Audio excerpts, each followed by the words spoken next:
Hello, Dr. Cinema here, and we're continuing on with Godzilla Month.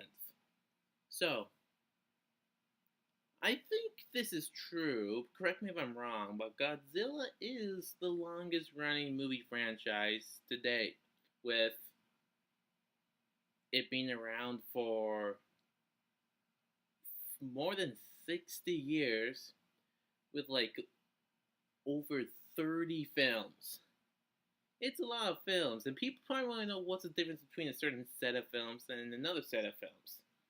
Luckily for us, there is some distinct marks between the different eras or periods of Godzilla films. So let's go over it for just a little bit, just so we have an understanding of the franchise.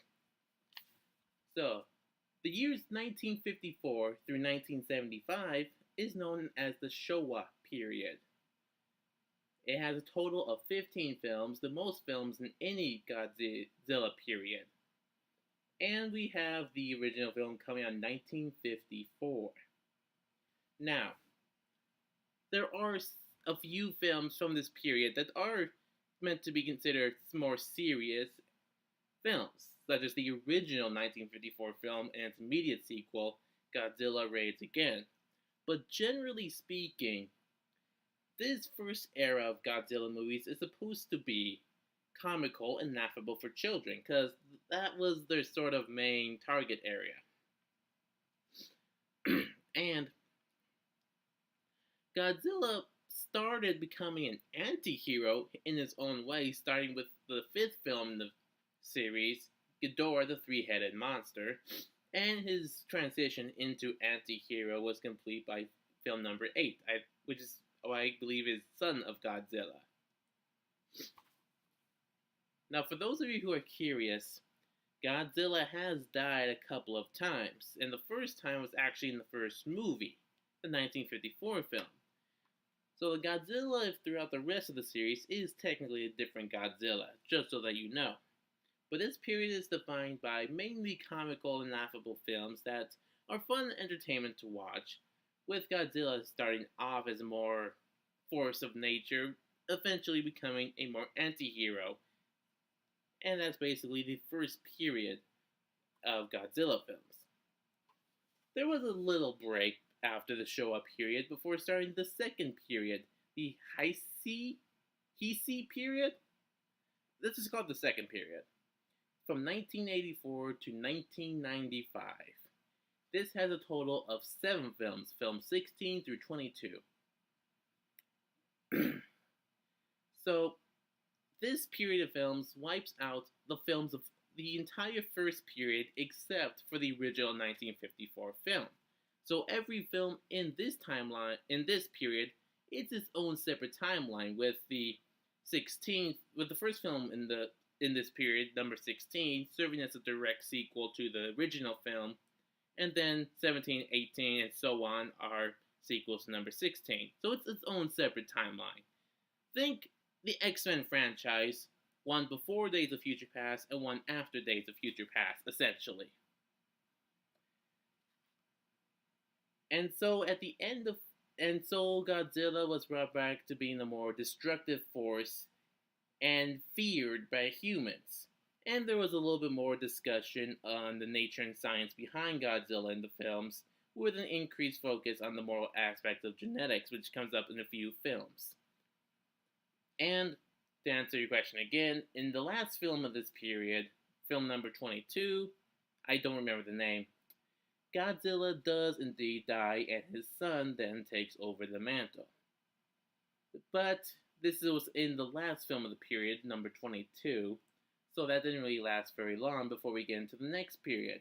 From 1999 to 2004 is the Millennium period, which has a grand total of 6 films, films number 23 through 28. Now, this one took more of an anthology approach, with each film of this period wiping out the events of the films of both previous periods except for the original. However, each individual film from the Millennium period serves as its own standalone sequel to the original 1954 film. Well, there's one exception though. Film number 26, which they think is called Godzilla against Mechagodzilla, that was that again serves as a sequel to the original 1954 Godzilla film only, but does serve as sort of like follow up to other similar films from around that time period, like Mothra or War of Gargantuas. And then 27 was a sequel to 26. But with the exception of those two movies, with number 27, each film of this period was its own standalone sequel to the 1954 film. So each films had a varying approach to how they wanted to portray Godzilla and what they wanted to bring up in the film. Now, after the final film in 2004, Toho, the Japanese studio that's been making Godzilla films and is the main source of Godzilla films, decided to let the franchise rest for about 10 years at least before things can actually start going again. And starting in the year 2016, we got a new era of Godzilla films that's still currently going on, at least at the time that I'm recording this. And that includes films number 29 through 32, and there are currently right now 4 films total in this period. We've got Shin Godzilla, which I believe is animated film. I think. I could be wrong about that.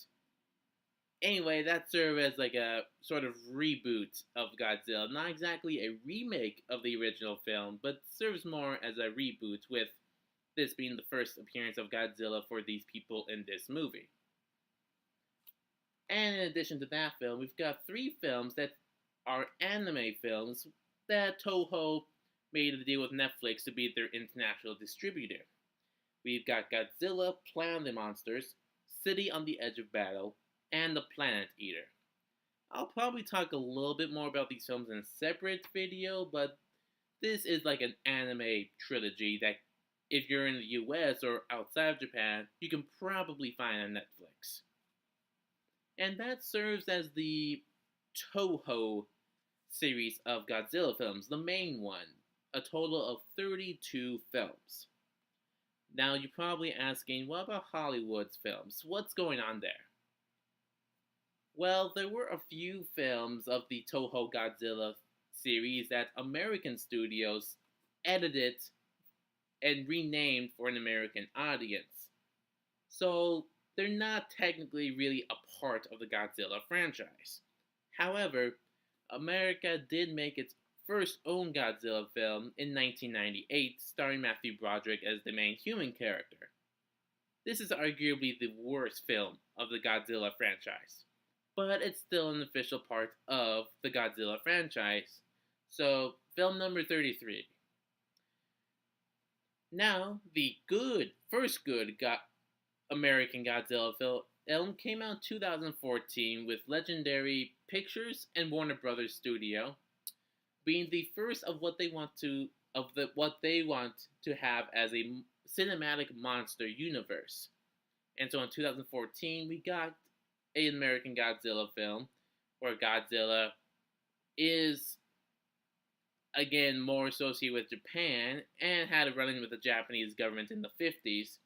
But in this one, he's more of an anti-hero that's trying to stop these 2 other giant monsters from gathering in San Francisco and from destroying the city. So he's seen as more as an anti-hero.